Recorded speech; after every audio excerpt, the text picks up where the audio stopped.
The total revenue from the extractive sector in the financial year 2021-2022 amounted to 411 billion shillings.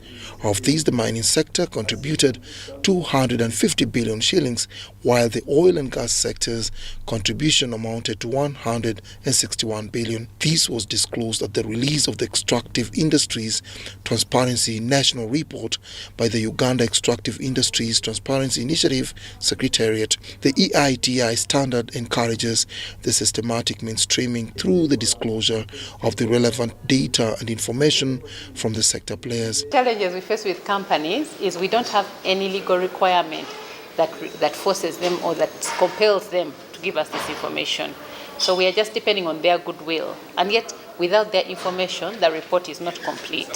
So we need to have some assistance from either the Directorate of Geological Survey and Mines, which gives these companies licenses, so that the issue of the license is linked to their complying with our reporting requirements. On contract disclosure, as you have heard, the Attorney General has already advised that we can disclose if the companies do agree with the disclosure. So we are working with the Ministry of Energy and Mineral Development to have these contracts disclosed. Thank you. In the gold value chain, variations in refining and export were noted, and a thorough analysis of its contribution to Uganda's economy recommended. Gold, you are exporting so much gold, somebody is not able to see it, where it is coming from. And that is very, very worrying. There are even some resources that we're exporting and we don't even have it in this country.